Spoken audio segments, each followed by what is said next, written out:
날씨가 많이 추워졌죠. 날씨만큼이나 우리 마음도 좀 착잡한 것 같습니다. 최근 우리 국내 여러 가지 정세로 여기 앉아 계신 여러분들도 참 마음이 몹시 아프리라고 생각을 합니다. 오늘부터 4주간은 식민사관에 대한 강의가 연속적으로 이어지겠습니다. 제가 들어오실 때 나눠드린 자료 중에 일제강점기 민족정신 말살정책 증거자료라 그래가지고 제가 한 장을 따로 끼워 넣어드린 게 있습니다. 오늘 식민사관 강의를 시리즈 강의를 오늘 좀 시작을 하면서 이 내용을 한번 읽고 시작을 했으면 좋을 것 같습니다. 그래서 제가 대표로 여러분들에게 나누어 드린 자료를 한번 읽어 드리겠습니다. 일제는 3.1운동 전까지는 무단 통치를 했지만은 3.1운동 이후에는 문화 통치로 이렇게 바꿨습니다. 그러면서 조선총독부에서 1922년에 고동경찰에 지시한 내선일체 정책 내용입니다. 그걸 제가 한번 읽어드리겠습니다. 먼저 조선인들이 자신의 역사와 전통을 알지 못하게 하라. 그러므로 조선민족의 운하를 상실하게 하라. 그들의 조상과 선인들의 무능과 악행을 들춰내되 그것을 과장하여 조선인 후손들에게 가르쳐라. 조선인 청소년들이 그들의 부모, 조상들을 멸시하는 감정을 일으키게 하여 그것이 기풍이 되게 하라. 그렇게 함으로써 조선인 청소년들이 자국의 모든 인물과 사적에 대하여 부정적인 지식을 갖게 하고 반드시 실망과 허무감에 빠지게 하라. 그럴 때 일본의 사적, 일본의 문화, 일본의 위대한 인물들을 소개하면 동화의 효과가 지대할 것이다. 이것이 제국 일본이 조선을 반일본인으로 만드는 요결인 것이다. 이게 조선 총독부 고동경찰 요사에서 발췌된 겁니다. 그 다음에 두 번째, 일본이 패망하고 난 다음에 마지막 총독인 아베 노부유키가 지금 아베 총리 외교부가 됩니다. 1945년 9월 12일 날 한국을 떠나면서 한 마지막 연설문에 이런 내용이 있습니다. 앞에 읽어드린 것을 상기하시면서 한번 들어주시면 좋겠습니다. 일본은 졌다. 그러나 조선이 승리한 것은 아니다. 장담하건대 조선이 제정신을 차리고 찬란하고 위대했던 옛 조선의 영광을 되찾으려면 100년이라는 세월이 훨씬 더 걸릴 것이다. 우리 일본이 조선 국민에게 총과 대포보다 무서운 식민사관을 심어놓았다. 결국 조선인은 서로 이간질하며 노예적 삶을 살 것이다. 보라, 실로 조선은 위대했고 찬란했지만 현재의 조선은 결국 일본의 식민교육의 노예로 전락했다. 그리고 아베 노부유키는 다시 돌아올 것이다. 예, 이상으로 다시 한번 집에 가서 다시 한번 보시고 마음을 다져주시길 바랍니다. 네.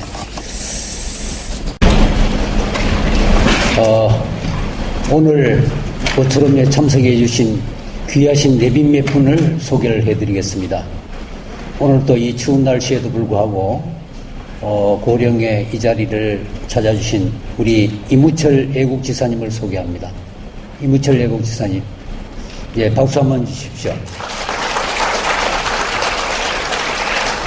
97세의 고령에도 불구하고 바른역사 아카데미 강좌를 거의 안 빠지고 나오십니다. 예. 또 모처럼 바쁘신데도 불구하고 우리 이종찬 바른역사 아카데미 원장님 나오셨습니다.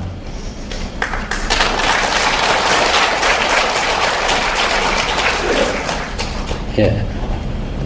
미래로 가는 바른역사협의회 상임 대표를 맡고 계시는 전 행자부 장관 허승관 장관님이 나오셨습니다.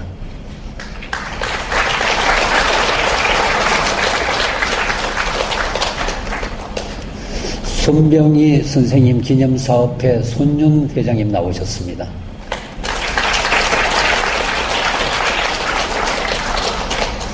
한가람 역사문화연구소 김병기 박사님 나오셨습니다.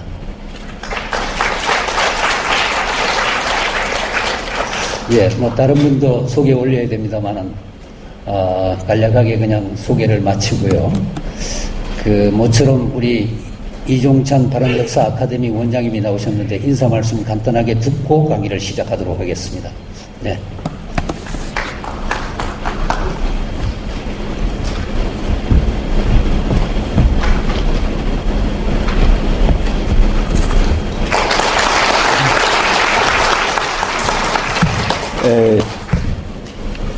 날씨가 몹시 추워졌죠.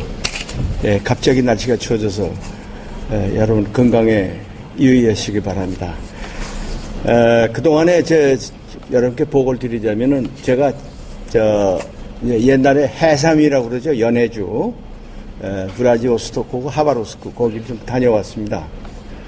이번에 아주 뜻있는 여행이었습니다. 이제 광복회가 마련해서 이런 독립운동 사적지를 한번 탐방하자 하는 뜻에서 다녀왔는데 저는 그 지역을 처음 갔습니다. 우리 이덕일 선생은 참 오래 여러 번 가셨는데 처음 갔는데 참 감회가 깊었습니다. 한 가지만 보고를 드리겠습니다. 거기 갔더니 충청북도 진천 분인데 문학하셨던 분입니다.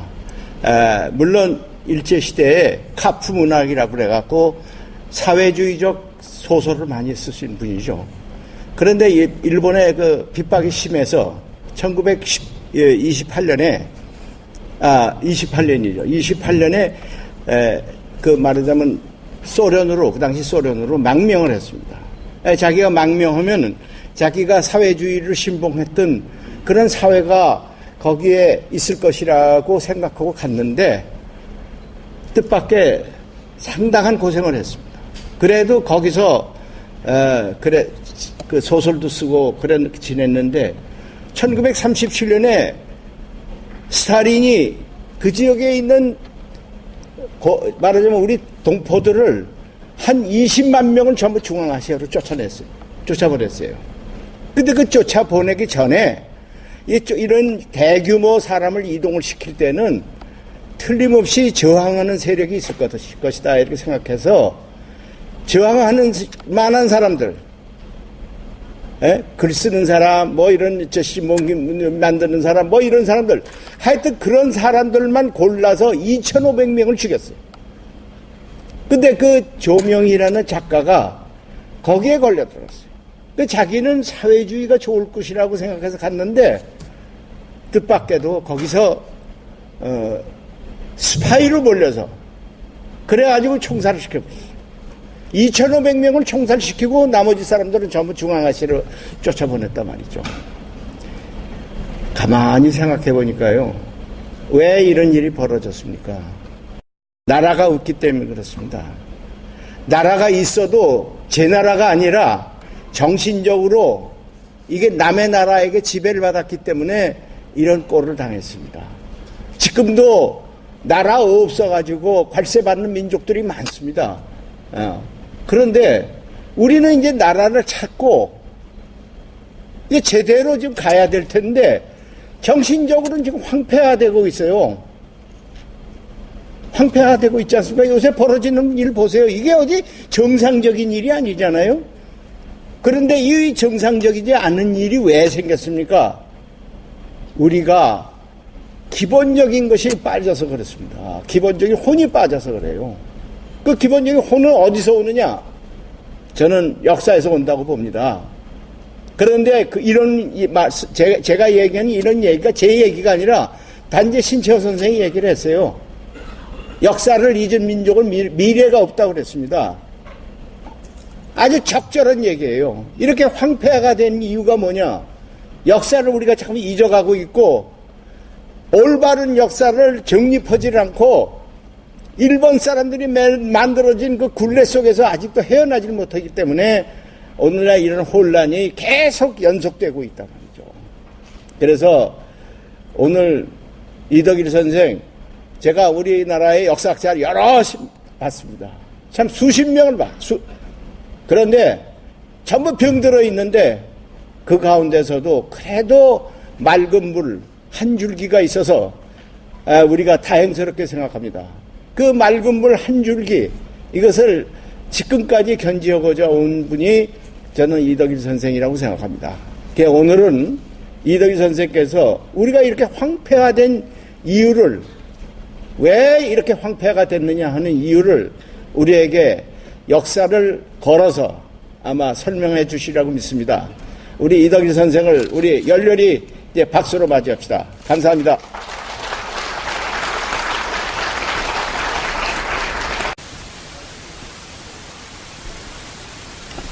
일제강점기 때는 총독부에서 만든 역사관으로 학교에서 가르칠 수밖에 없었지만 해방 이후에는 우리가 어떤 역사를 가르쳤어야 됐느냐 하는 이야기죠. 지금 우리가 친일청산 문제를 많이 이야기하지만 친일청산이 딴 부분은 법조계도 강했고 다 강했는데 딴 부분은 조금씩 희석화됐는데 아주 강고하게 아주 그대로 조선총독부에서 한 그대로 남아있는 분야가 바로 이 분야예요. 그런데 조선총독부 사관은 크게 이제 두 구조로 되어 있습니다. 뭐냐면 여기에서 중요한 거는 이 조선총독부에서 만든 식민사관은 다 한국 고대사에 집중되어 있어요. 그래서 우리 고대사는 순수한 고대사가 아닙니다. 지금도 중국이 동북공정에서 고대사 주로 하고 있죠.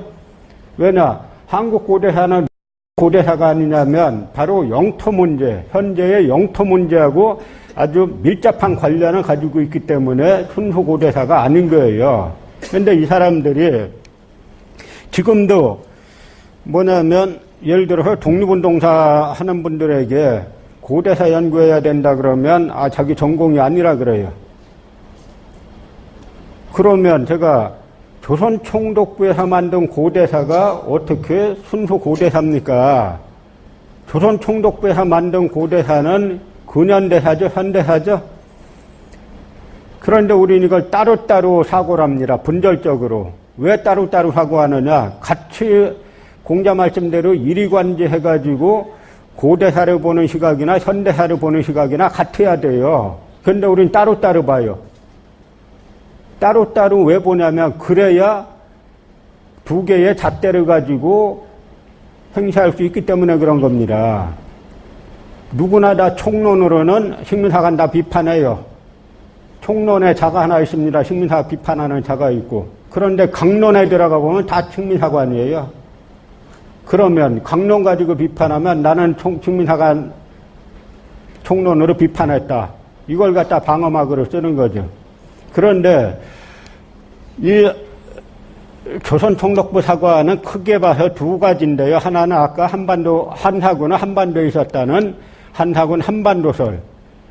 그리고 이 구조는 뭐냐면 한사군은 모두 한반도 내에 있었고 낙랑군은 평양 일대에 있었고 낙랑군 조선현은 대동강 남쪽에 있었다. 이게 이제 일제식민사관의 두 축 중에 하나인 한사군 한반도설이고 또 하나는 임나일본부설인데 가야가 임나라는 거예요. 지금 가야를 임나라고 공공연히 주장합니다. 지금 한국 학자들이.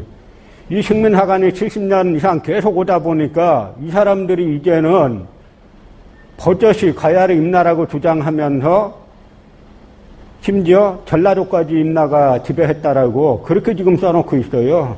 그런 사람들에게 우리는 나라 돈 대줍니다. 일본 구급파도 돈 대주고. 그런데 가야가 임나면은 삼국사기에 보면은 이 금관가야는 532년에 망했고 대가야는 562년에 망했죠. 그 이후로는 삼국사기에는 가야가 안 나와요. 가야가 임나면은 똑같이 일본 서기에도 562년엔 안 나와야죠.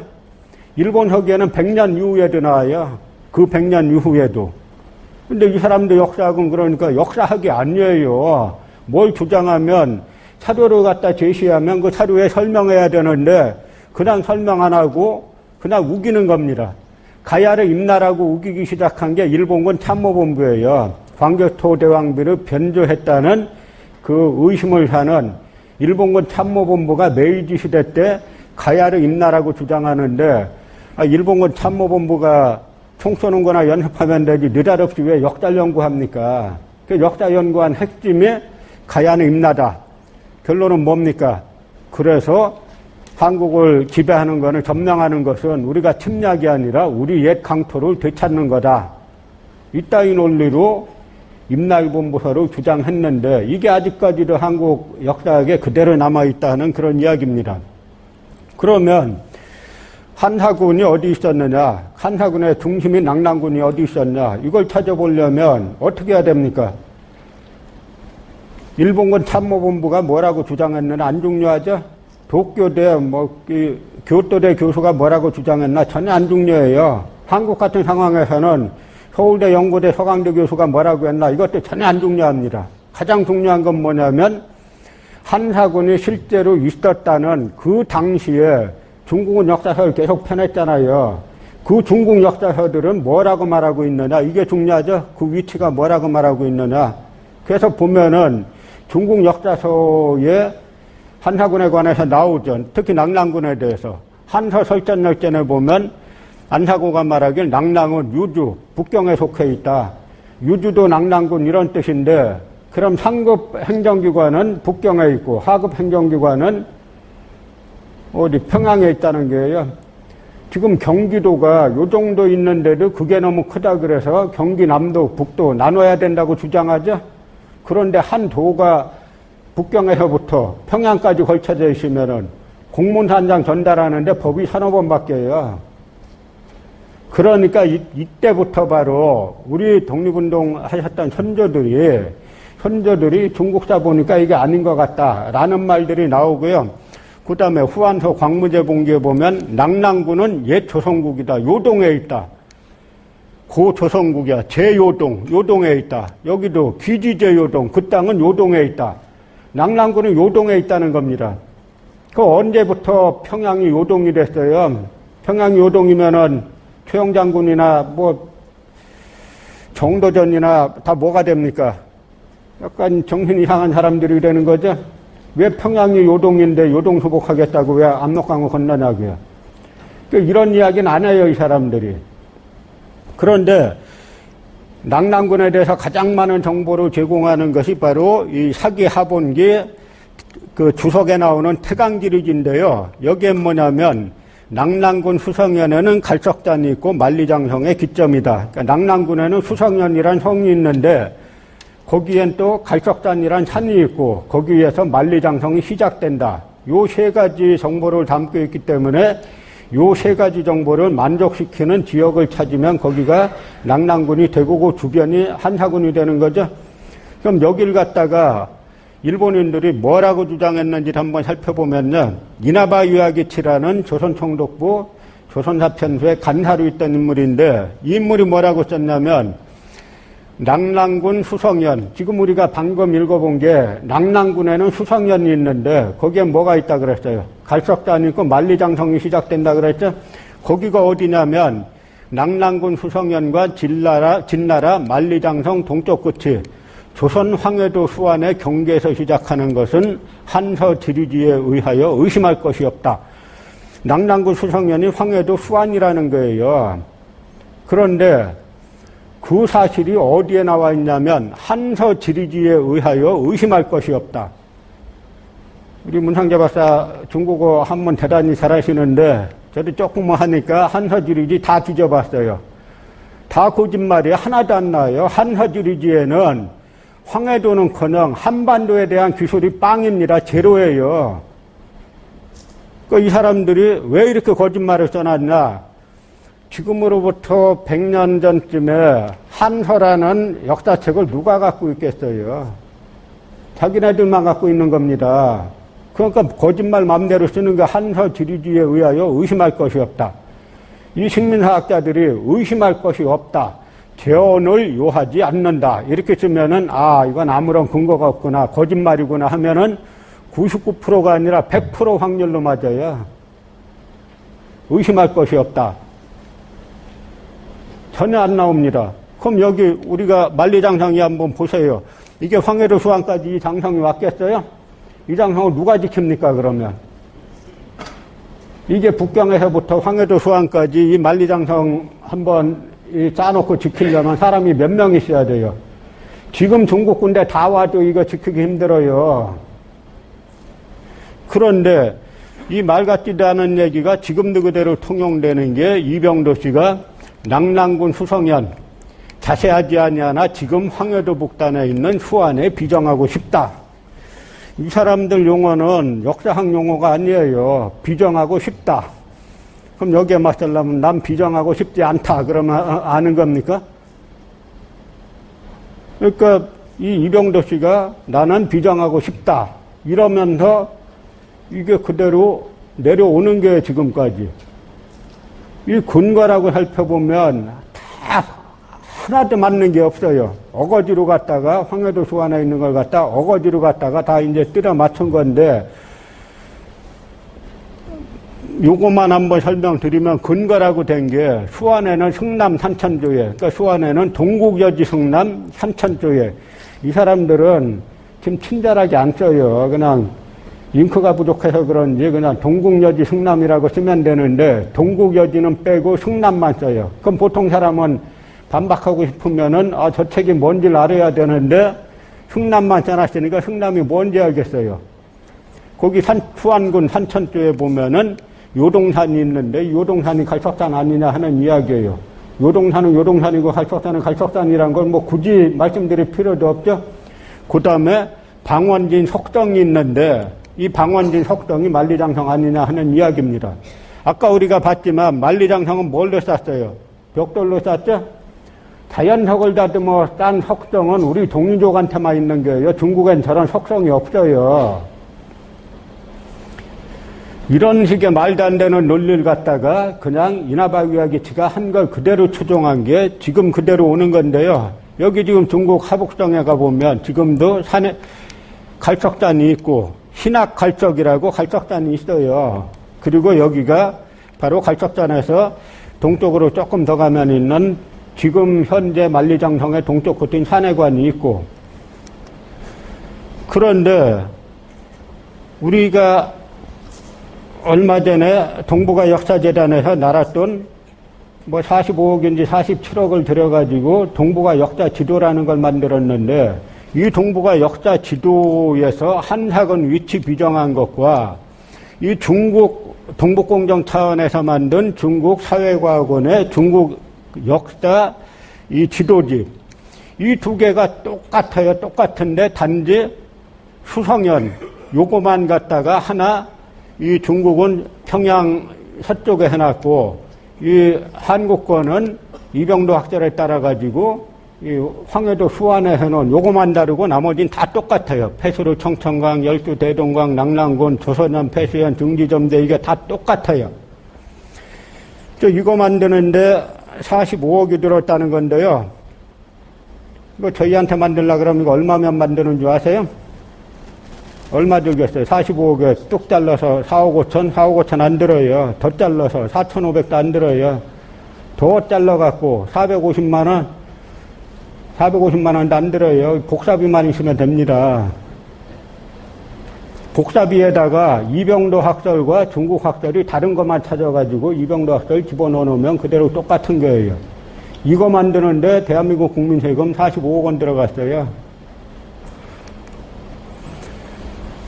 동북아 역사재단에서 고조선 조를 갖다가 자기는 홈페이지에 올렸던 건데요. 저희가 이제 문제 제기하니까 지금은 이걸 내렸는데 뭐라고 쓰여져 있었냐면, 위만조선은 그 왕성인 왕엄성이 현재의 평양시 대동강 북안에 있었는데, 현재 평양시 대동강 북안에 왕엄성이 있다는 겁니다. 여러분 이걸 한번 생각해 보세요. 이게 위만조선의 왕엄성이에요. 그게 대동강 북안에 있었다는 겁니다. 그런데 이는 위만조선과 한의 경계 역할을 한 폐수가 지금의 압록강이라는 점, 위만조선의 도읍 부근에 설치된 낙랑군 조선현의 취소가 지금의 평양시 대동강 남한의 토성동 토성이라는 점. 여기에서 여러분 이걸 이해하시려면 두 가지 분리하셔야 돼요. 여기에 분명히 이 위만조선의 수도인 왕엄성이 어디라 그랬어요? 평양시 대동강 북쪽이라 그랬고, 그 다음에 그 낙랑군 조선현의 취소는 지금의 평양시 대동강 남쪽이라고 같은 지역 비슷하게 써놨죠? 그런데 여기에 통해서 열주가 지금의 대동강으로 비정되고 있다든지 하는 점을 통해서 입증된다라고 써놨어요. 그런데 하나만 말씀드리면 이 사람들이 열주를 대동강이라고 써놨는데 열주에 대해서는 중국사 다 뒤져보면 딱 한 번 나와요. 한 번. 열주의 위치에 대해서. 후한서 군국지에 뭐라고 나오냐면 그 낙랑군 하나에 열구현이란 현이 있는데 열구현은 열수의 입구에 있어가 열수라는 강의 입구에 있어서 생긴 이름인데 열수는 요동에 있다. 이렇게 써놨어요. 이 사람들은 대동강이 요동이라는 거예요. 그러니까 뒤져보면 다 거짓말들. 사료 찾아보면 단 하나도 맞는 게 없는 거짓말과 거짓말의 연속인데 이게 아직까지도 한국의 주류 학설이 하나뿐인.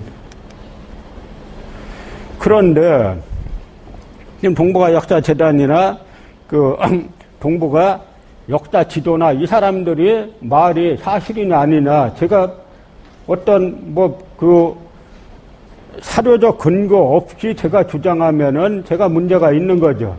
그럼 아까 제가 말씀드린 대로 이게 사실인지 아닌지 찾아보려면 중국사 자료를 찾아보면 되는데 한사군의 위치에 대해서 가장 정확한 자료는 뭐냐면 한서 지리지입니다. 한서는 중국의 한나라의 정사죠.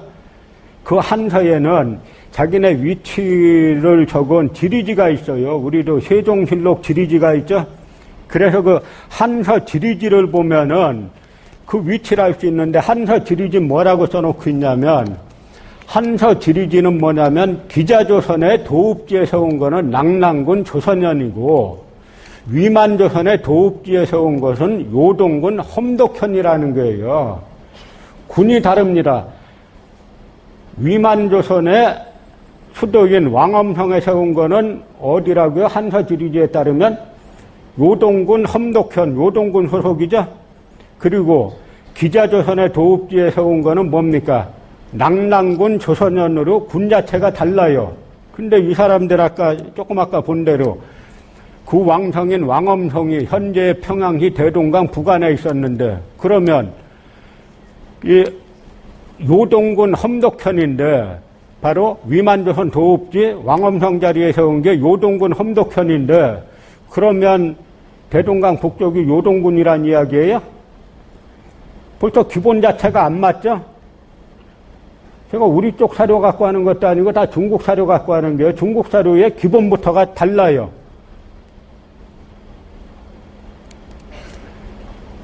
그래서 먼저 낙랑군 조선현 자리의 위치를 찾아보면은 중국 사료에 많이 나옵니다. 후한서 광무제본기에 보면 서기 30년에 낙랑 사람 왕조가 낙랑군을 근거로 복종하지 않았다라고 했는데 낙랑군은 옛 조선국이다. 요동에 있다. 요동에 있다라고 말하고 있죠. 또 송나라 때 태평환욱이란 책이 있는데 이 책에 보면 하북성 노령현 조선성은 곧 기자가 은나라로 봉함을 받은 지역이다. 노령현이 어디냐면 아까 저희가 본 갈석단 북쪽으로 조금 더 가면 거기에 지금의 하북성 노령현이 있어요. 거기가 바로 기자가 은나라로 봉함을 받은 지역이다. 기자조선의 수도라는 거죠. 그 다음에 명나라 때 일지록에 보면 여기도 보면은 조선성이 영평부 경내에 있는데 기자가 봉함을 받은 지역이다. 영평부가 바로 현재 하북성 노령현입니다. 청나라 때 쓴 독자방여 규요에 보면은 노령현 신창성, 지금의 영평부를 다스리는 곳이다. 여기에 또 조선성이 있는데 영평부 북쪽 40리고 한나라 낙랑군 속천이다. 그러니까 중국 기록은 아주 고대 사료부터 청나라 사료까지 낙랑군 조선현은 다 어디 있다고 말하냐면 지금의 하북동 노룡현에 있다고 중국 사료는 일관되게 말하고 있어요. 우리는 동북아 역사재단에서 21세기에 뭐라고 써놨어요? 낙랑군 조선현을 대동강 남쪽이라고 써놨죠? 그러면서 입증된다. 뭘로 입증돼? 입증되긴 여기가 입증되는 거지. 하북동 노룡현이라는 것이 중국의 고대 사료에서부터 청나라 때까지 일관되게 설명하고 있는 거죠.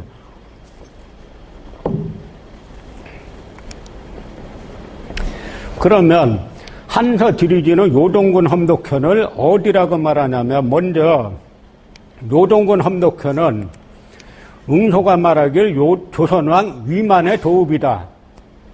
그 다음에 강물이 험한데 의지했으므로 험독이라고 불렀다고 말했다. 신차는 왕엄성은 낙랑군 폐수의 동쪽에 있는데 이것이 험독이다라고 말했다. 안사고는 신찬의 설이 옳다고 말했다. 그러니까 중국 기록에는 위만조선의 자리에 세운 험독현은 그러니까 왕엄성 위만조선의 왕엄 수도인 왕엄성 자리에 세운 것이 요동군 험독현인데 그 험독현은 뭐냐면 위치가 뭐라 그랬냐면 왕엄성은 낙랑군 폐수의 동쪽에 있다. 그래서 위치를 보면은 폐수의 동쪽에 요동군이 있어야 되는 거죠. 낙랑군 폐수의 동쪽에 요동군이 있어야 되는 거예요. 그러면 지금 식민사학에서 말하는 대로 낙랑군이 평양으로 치면은 요동군은 평양 옆에 이렇게 강이 흘러 있어야 되죠. 평양 옆에 이렇게 뭐 경기도나 이쪽 강원도나 이렇게 세로로 흐르는 강이 있어요? 그럼 강이 없으니까 그럼 동해에다가 요동군은 배치할 겁니까? 앞뒤가 맞는 게 하나도 없는 거죠? 그러니까 여기에서 말하는 중국 사료에서 말하는 건 낙랑군은 요동군보다 더 서쪽에 있어야 되고 낙랑군에 폐수란 강이 흐르는데 그 폐수를 건너서 요동군이 있는 거죠. 그러니까 지금 우리가 요동군의 위치를 볼 때요.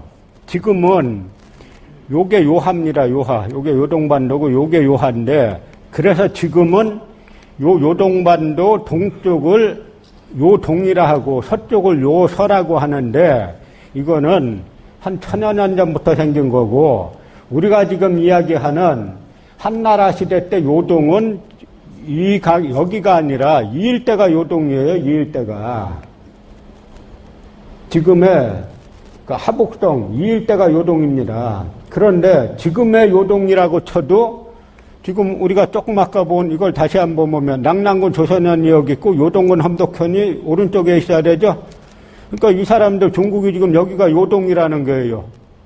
그러면 최소한 요동이 여기니까 낙랑군은 최소한 여기에 있어야 되는 거죠. 중국 기록에 보면 여긴 도저히 있을 수가 없죠. 이게 평양에는 다 이게 중국 기록에 나오는 거예요. 그래서 보면은 이게 중국에서 동북공정 차원에서 만든 건데 이 동북공정 차원에서 만든 이 지도에 보면은 낙랑군은 여기에 갖다 놨어요. 그러면 아까 우리가 사기, 하봉기, 태강지리지에 낙랑군에는 수성현이 있고 갈석단이 있고 만리장성이 시작된다 그랬죠.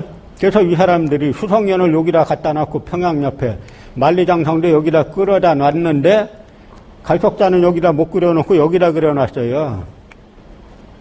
자기네 스스로가 동북공정 논리가 파탄났다라고 자기네 지도로 동북공정 지도로 설명하고 있는 거예요.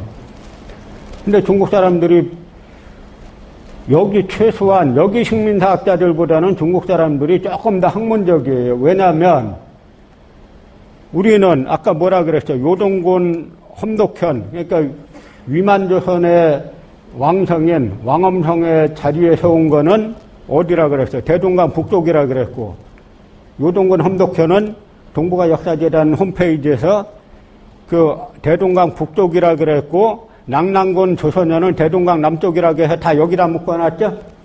그런데 중국 이 역사 지리집은 요동군 험독현은 여기 지금 현재 요하 부근에 중국의 요녕성 안산시 태안읍이 있는데 여기에다 그려놨어요. 요동군을, 험덕현을. 이 사람들이 조금 더 중국 동북공정이 여기보다는 조금 더 양심적이죠? 그럼 우리 어떻게 해야 됩니까? 최소한. 여기까지는 맞네. 중국 니네가 인정했으니까 옛날 자료 갖고 할 것도 없고 지금 니네가 그린 지도에 이게 중국 공식 지도집이에요. 담기양이라는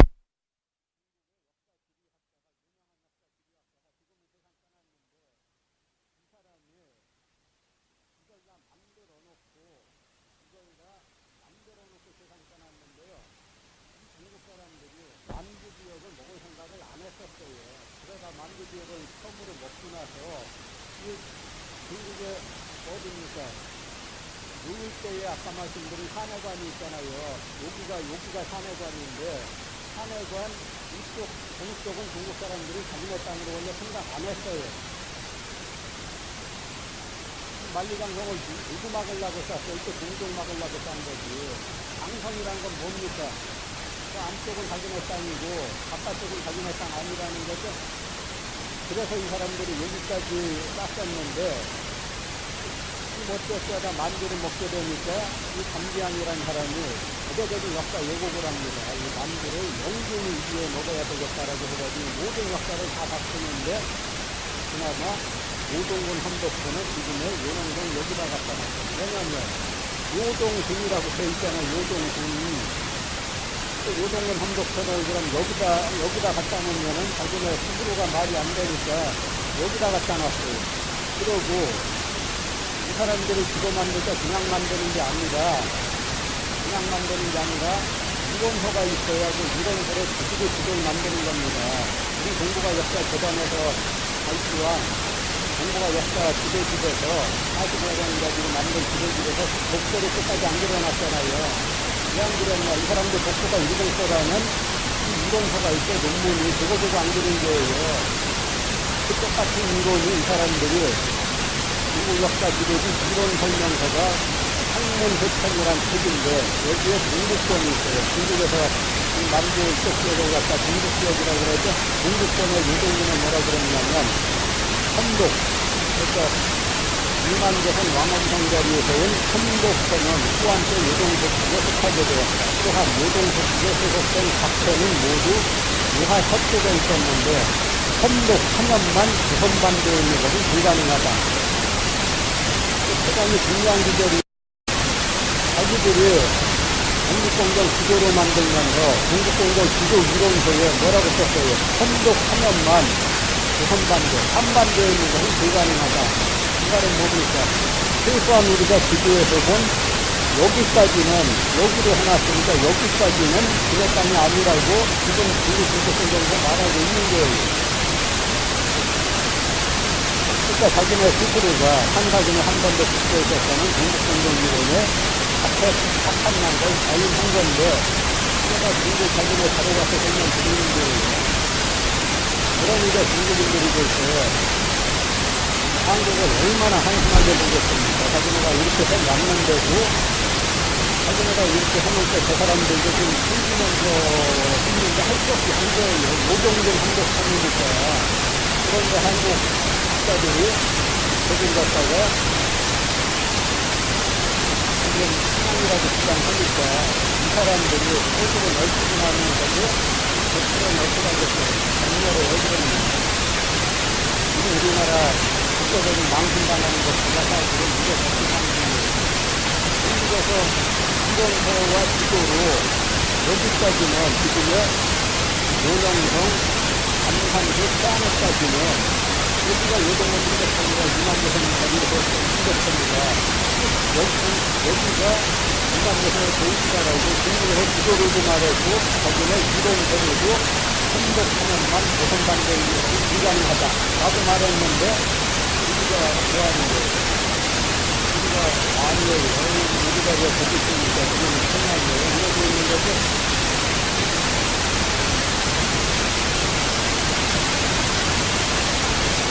그래서 중국에서 45번 가지고 만든 지도에서 이 정부가 역사재단에서 발표한 중국의 역사 지도에서 한나라 문제를 갖다가 인식을 해놨고, 아까 저희가 이 그려놓은 이게 뭐냐면, 중국에서 주장하는 이 만리장한 거를 그대로 그려놓은 거예요, 사람들이. 아까 우리가 처음에 만리장한 건 봤죠? 우리는 그거예요. 이 만리장 보는 사람들은 하늘에까지 약간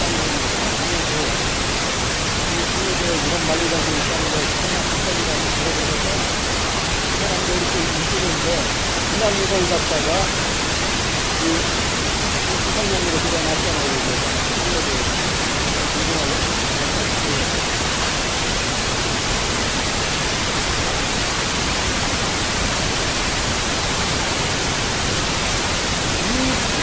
이것이 고구려가 중국과의 국경이 이렇게 소개되어 있으면은 여기에는 강으로 치면은 여동강, 신천강, 안국강, 신강이 있고 이렇게 되는 신맥으로 치면은 강릉강맥, 신항강맥, 강덕강맥, 신화, 무슨 많은 신가하면 다 서로를 잘려야 돼요.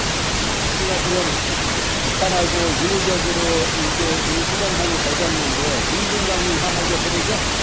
인중강 때문에 서로가 그렇게 비교하지 않아요. 왜냐면 인중강 딱 나눠가지고 예를 들어서 한강이나 대동강이 지정되었으면은 그 나라 시간상으로 보면 대동강이나 대동강 북쪽은 북한 쪽, 남쪽은 남한 쪽 한 명씩 수비도 비슷하죠. 인중강은 서로 양쪽 왔다 갔다 하니까 이게 북한이 돌봤으니까 돌봤다는 가는 건데 인국경 하나 따르면은 돌봤으면 어떻게 해야 돼요? 당연히 서로도 잘리고 한마디 서로도 잘려야 되는데 그래서 국도에서 인수를 할 때 백기도 만든 기둥가나 돌도가 나가고요. 국도인들한테 만나서 생각을 진행하겠습니다.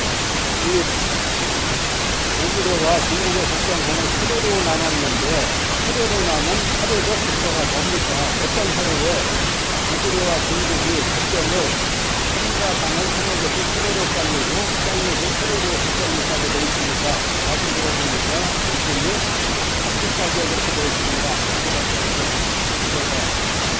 바로 지금 이상하게 확인하고 있는데 한국까지 완전 다 터지게 됩니다. 한국까지 어느 왕몇 년도에 고구려하고 중국하고 국경이 수로로 되어 있다고 되어 있고요.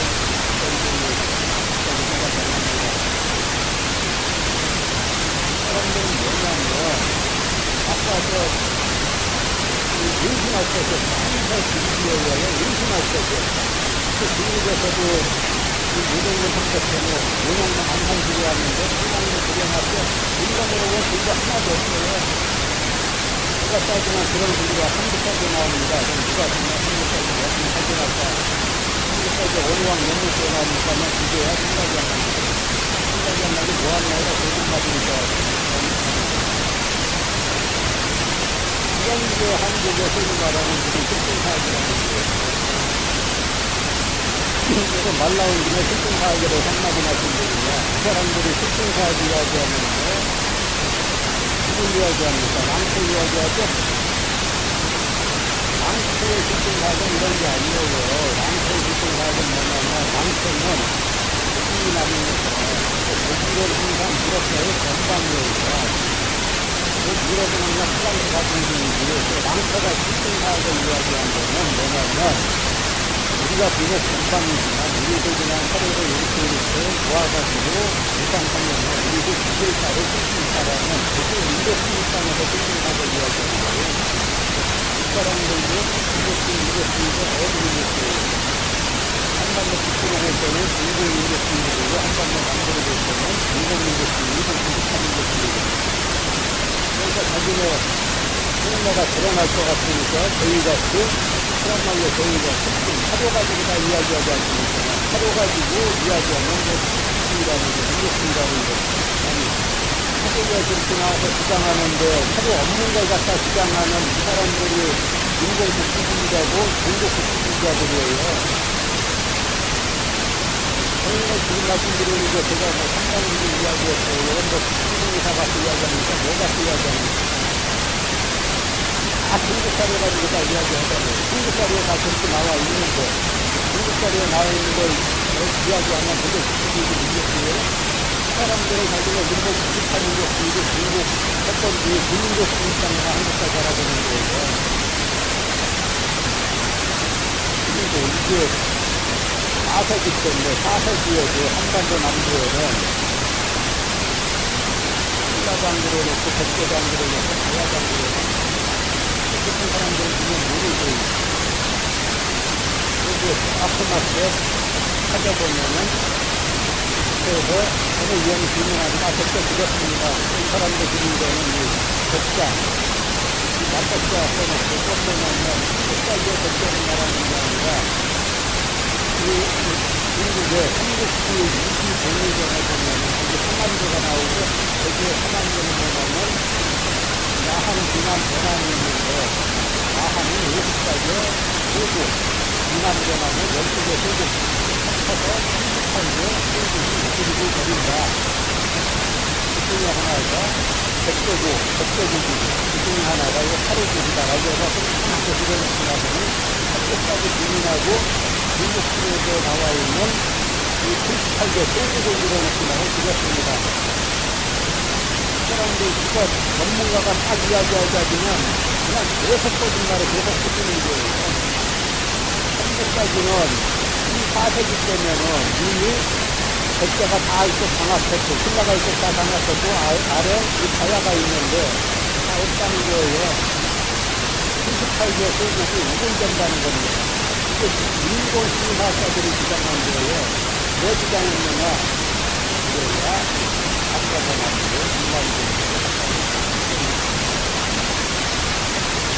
그래서 이 대한해역 이섬의 자리 시간이 험한 것들이에요.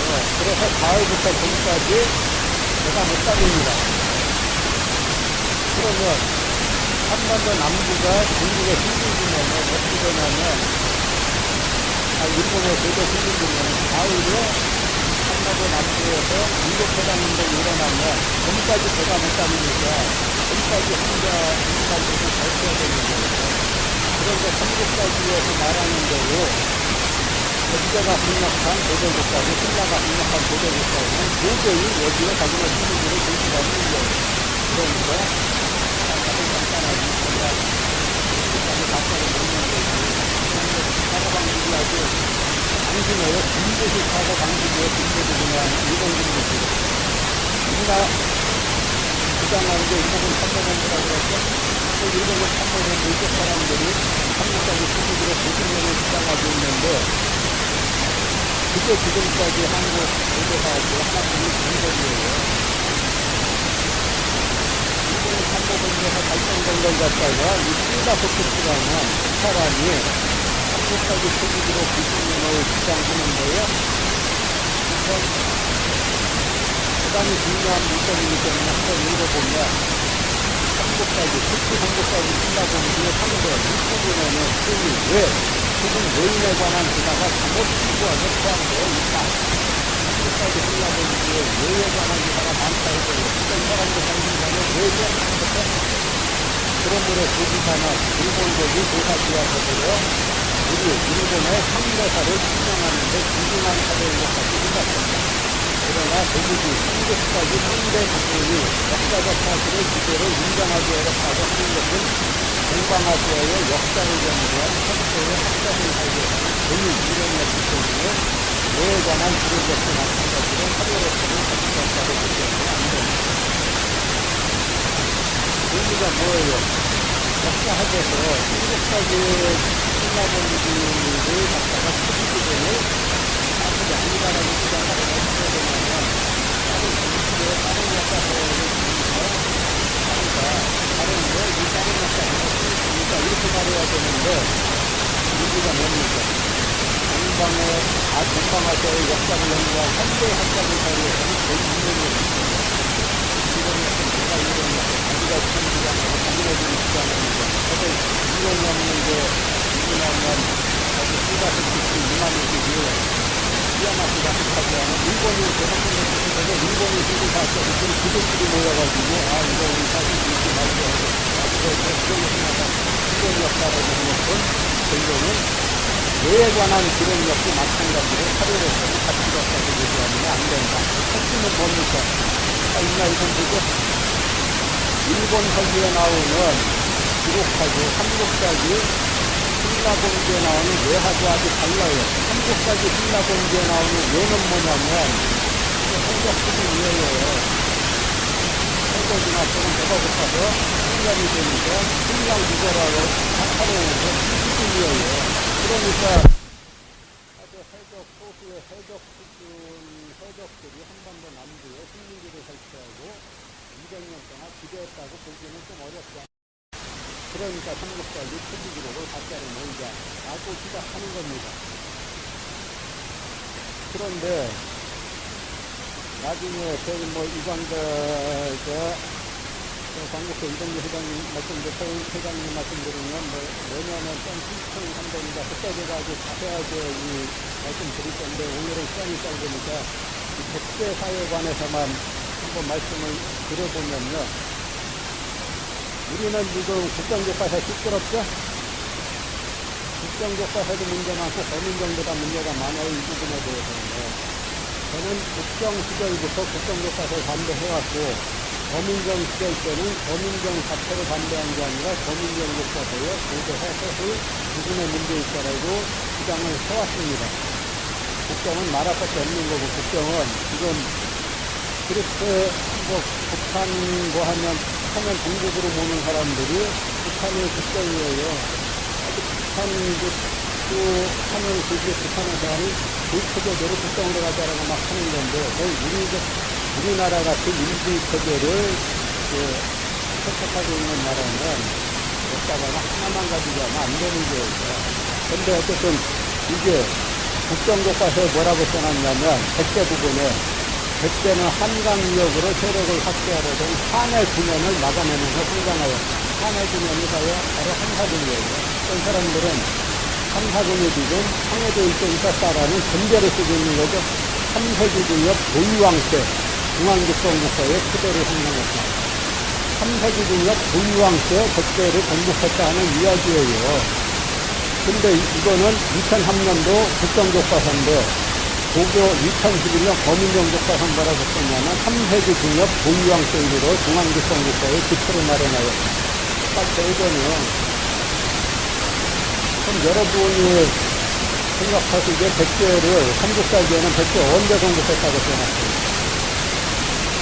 2018년에 온대왕이 건국했다고 써놨죠?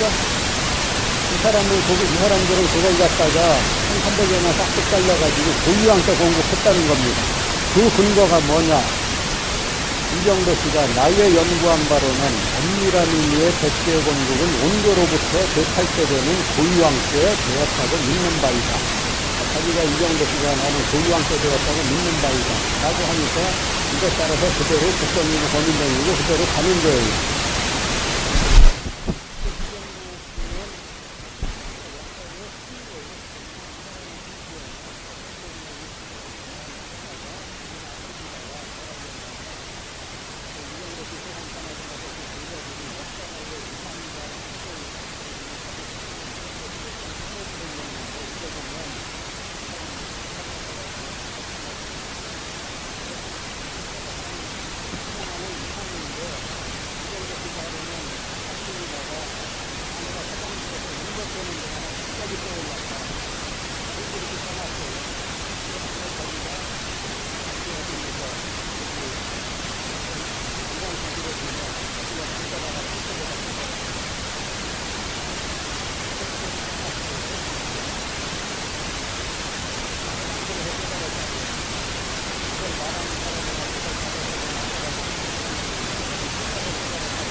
일본 학자들이 모여서 한일 역사 공동연구위원회라는 걸 만들었는데, 이거 왜 만들었냐면, 한국의 김대중 대통령하고 이제 일본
되는 것에 대해서 2011년에 한나사전의 공성적을 가져가기로 했습니다. 이걸 어떻게 했냐면, 만들어 보니까 요즘에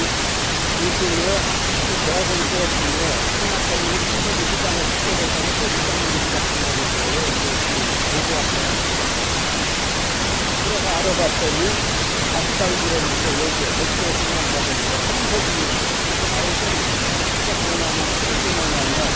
박사가 부르는 한학교성 발굴 결과고 이 사람들은 인성력 발굴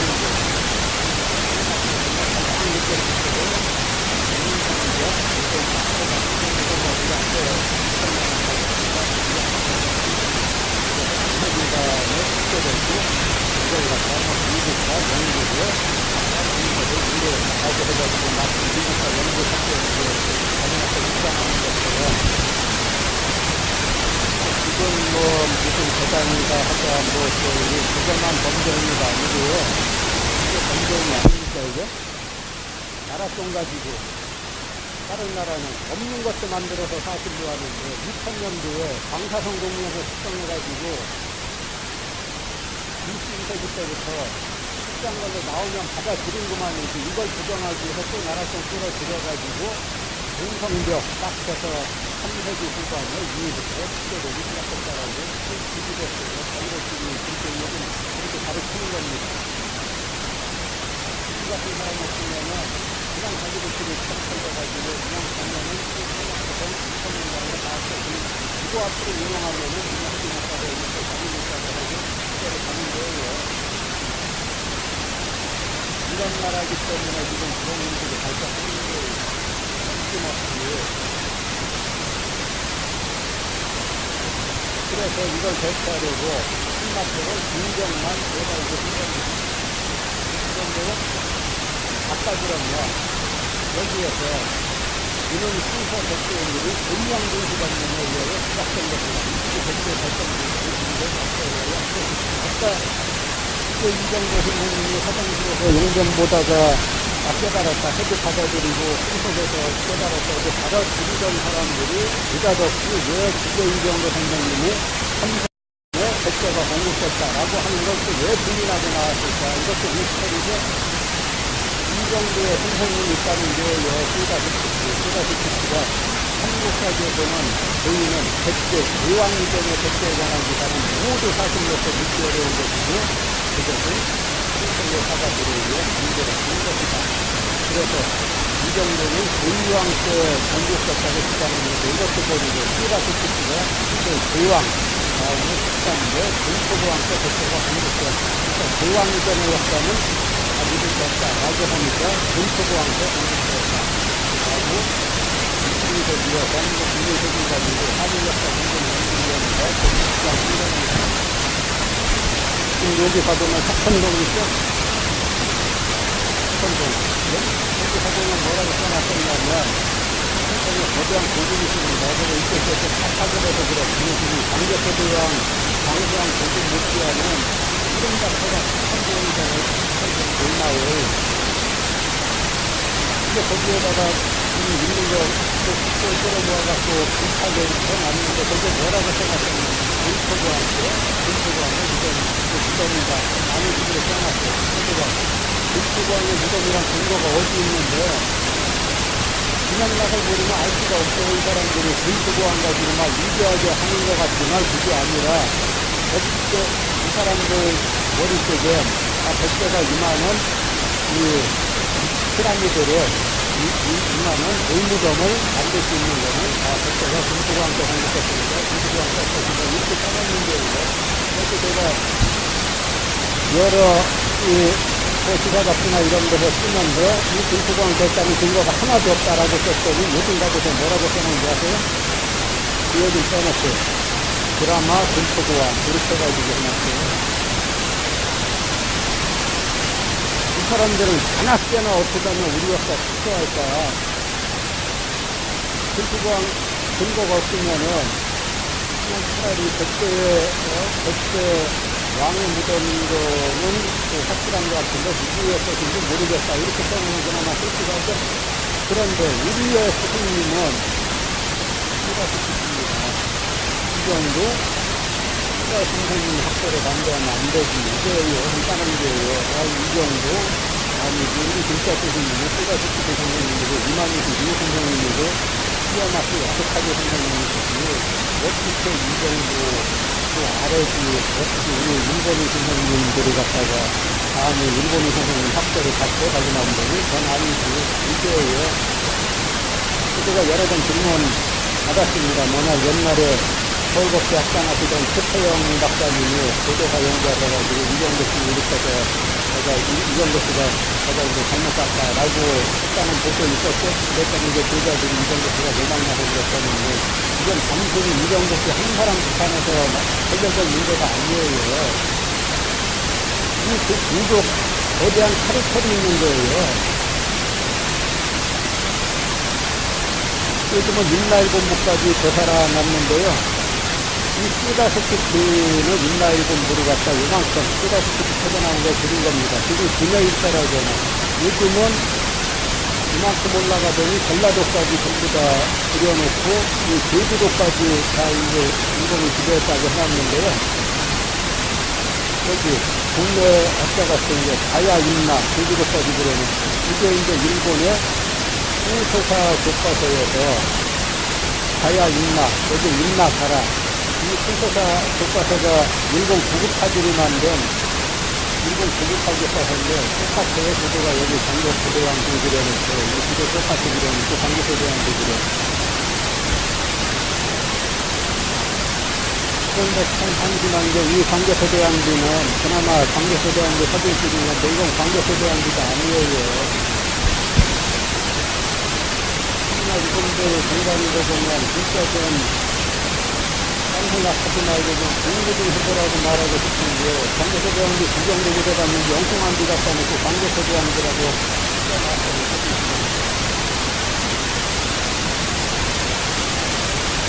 그런데 이 주장이 누가 한 거냐면 바로 민나일본부가 이 전라도까지 있었다라고 주장한 게 시어마스 야스카드인데요.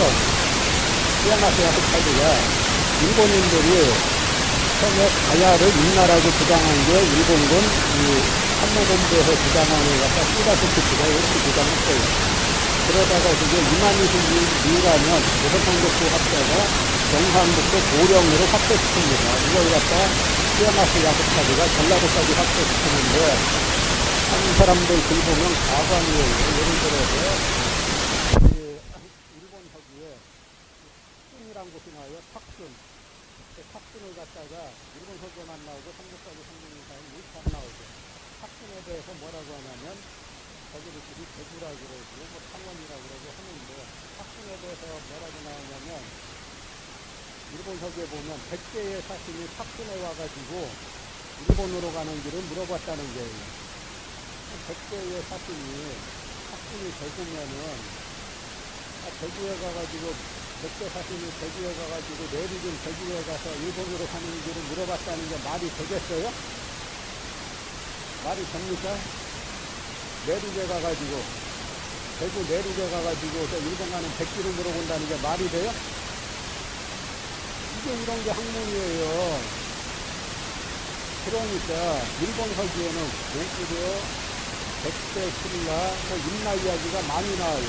그런데 이 기록들은 삼국사기에 나오는 고구려, 백제, 신라를 보면 도무지 해석이 안 돼요. 심지어는 뭐냐면 고구려, 백제, 신라가 서로 닭 우는 소리, 개 짖는 소리 가지고 그 개가 어느 집인지 알 수 있다고 나와요. 백제에서 개가 펑펑하고 짖으면은 신라나 고구려 사람이 아저도 누구 집게다 알 수 있어요?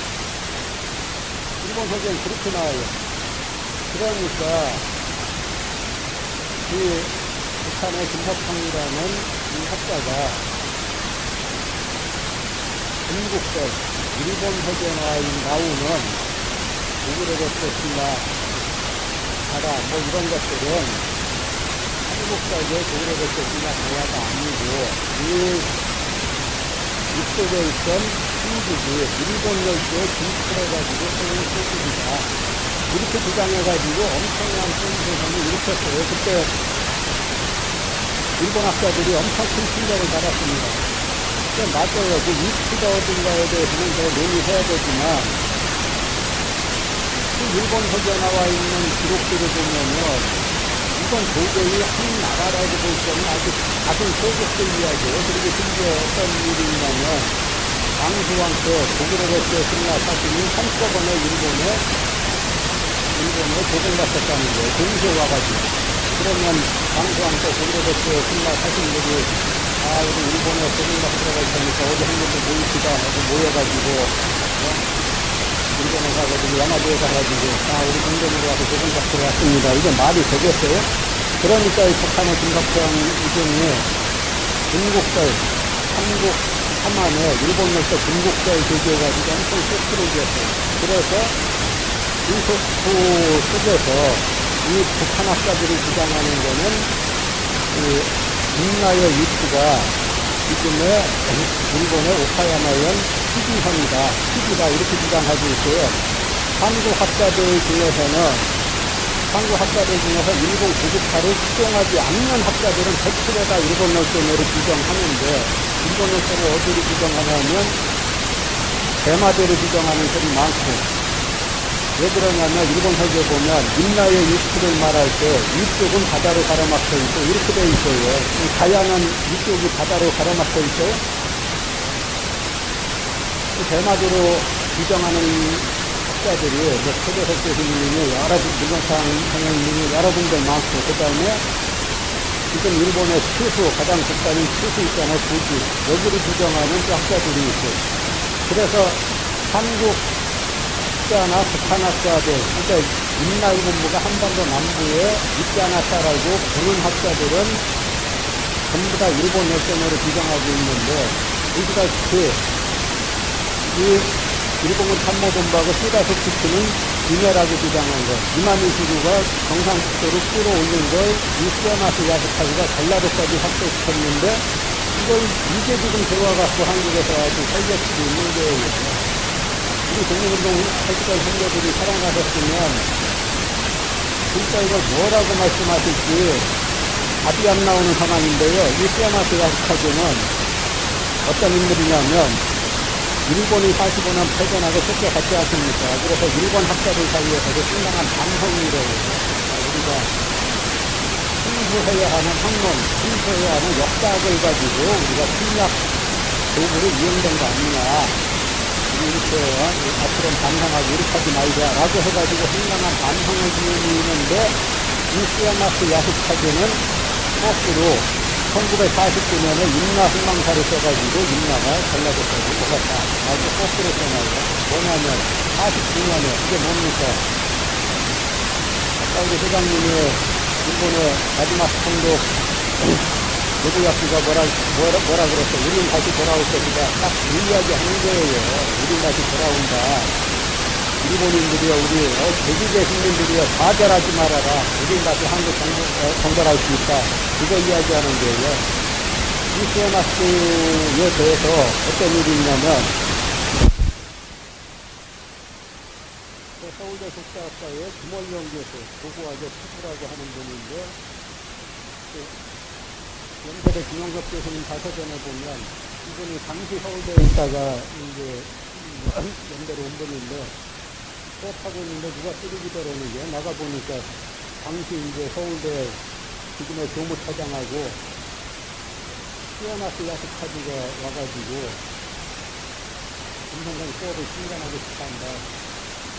제가 그거 보고 깜이 많이 놀랐어요. 이쪽이라면 안 놀랄 줄 알았더니 계속 놀라는 사건이 계속 나와요.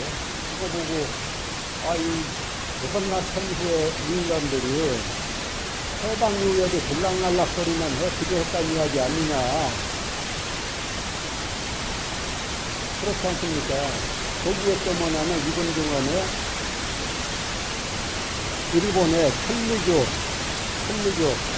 여기에서 세운 게 천리교인데, 이 천리교는 인류의 시작이 일본에서 시작되었다는 일본 구구주 해가지 구구이 권력집단인데, 인류의 그 시작에 거기선들에서 사람들 인사할 때 잘 돌아오셨습니다. 이렇게 인사하는 거예요. 자기는 인류의 본향에 잘 돌아오셨습니다.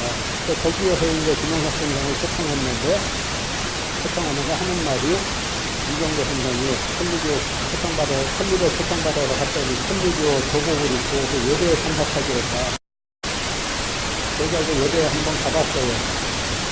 아까를 한번 가보니까 천리교 그 교주 그거 뭐 방문했다는데 가운데 이렇게 나무 하나 해놓고 까만 도복 입고 저라고 박수치고 저라고 박수치고 이걸 했다는 거예요. 그래서 이 정도 놀랐으니까 더 이상 안 놀랄 줄 알았더니 공부가 역사지고 독도 안 그려놨죠? 그래서 그게 문제가 돼가지고 독도 다시 그려오라고 5개월 기간 줬는데 또 안 그려왔죠? 그런데 이 사람이 학습원 대학 교수인데 학습원 대학이 일본의 왕족들 가르치는 거예요. 우리나라 이 학습원 대학 출신의 유명한 사람이 뭐냐면 시오노 나나미입니다. 시오노 나나미 한국 사람들이 아주 자주 만들어졌죠. 그 로마인 이야기는 일본 제국주의 이야기예요. 그래서 얼마 전에 시오노 나나미가 마침 그 위안부 문제 나오니까 바로 일본 고급화 입장 건설 출연해가지고 서양인들에게 잘 설명해야 된다. 이 사람들은 절대 바뀌지 않아요. 그래서 이제 우리가 앞으로 이제 강론은 앞으로 3시간에 3번에 걸쳐서 더 이제 여러분께서 공부하실 거고요.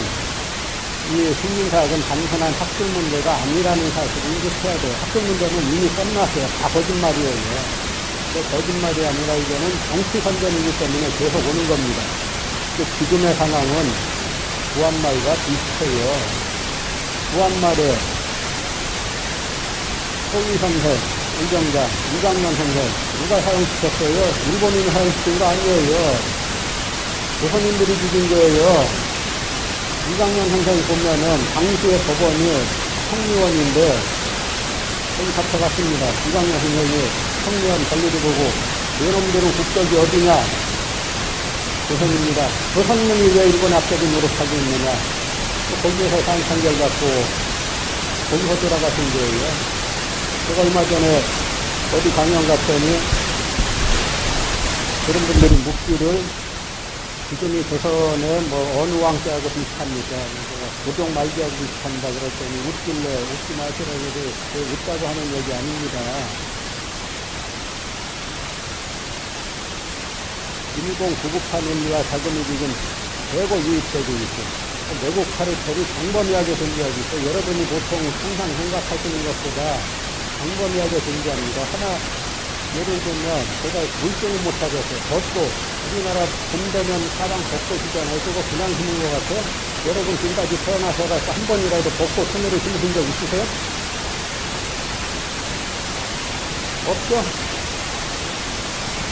수십 년 동 그게 다 어디서 나냐 이거예요. 꽃은 순수합니다. 그러나 그 꽃을 갖다가 정치적으로 이용하면 그건 달라지는 이야기예요. 항상에 한번 벚꽃 안 심죠? 저희 고향 스테이집에 하다 보니까 봄에 대하는 분이 벚꽃 심는 왜 심지 마세요. 벚꽃 자체는 좋은 꽃이지만 이게 정치적으로 이미 그렇게 돼 있기 때문에 사쿠라가 여기 아마 여기 계신 분이 벚꽃 심어본 적 없을 거예요. 그러나 벚꽃이 얼마나 많습니까? 그냥 우연인 것 같아요. 이게 세상 위에 심은 벚꽃들이. 그래서 이제는 학술 연구와 저희 같은 경우 학술 연구를 해야 되고 그 다음에 부부공동체나 시민운동이 병합돼가지고 조선통역도사가 식민사관을 뿌리고 그 외국 카르텔을 해체해야 이 나라가 사는 거예요. 그리고 새로운 대한민국 그2의 광복운동 전개해야 되는 건데 그러니까 지금 와서는 이제 전국대 주장하면서 뭐까지 나갑니까? 정민공사까지 부정하는 쪽으로 나가잖아요. 그래서 저희가 이 엄중한 시기에 우리가 방향을 잘 잡아가지고 이 혼란스러운 시기일수록 역사 보면 답이 다 나와요. 이 방향을 잘 잡아가지고 이 혼란을 갖다가 전화 위복의 계기로 만들면 오히려 이 혼란들이 좋은 방향으로 바뀔 수 있지 않을까라고 생각합니다.